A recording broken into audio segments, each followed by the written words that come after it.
Productivity isn't built on willpower, it's built on systems. Today, I'm sharing the exact systems that can transform your everyday. So let's start today's video. First, make your phone boring. Move every social media app that feels like a waste of time into a single folder. Turn off all notifications and set the screen to black and white.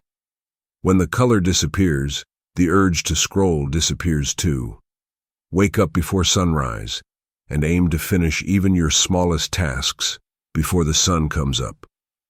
Make the first 30 minutes of your morning a game changer.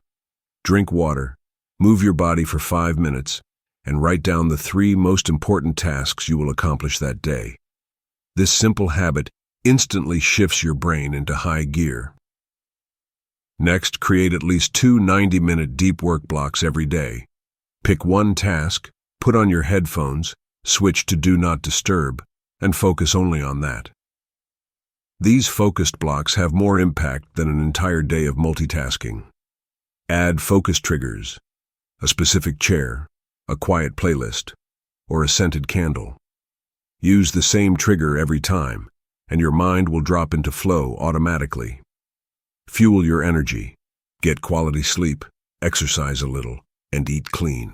You don't need more hours, you need more energy. Friends, you're not lazy, your system is weak. Remove the color from distractions. Start your morning with intention. Lock in deep work, set focus triggers, gamify your progress, fuel your body, and plan your week. Do this, and people will wonder how you stay so productive.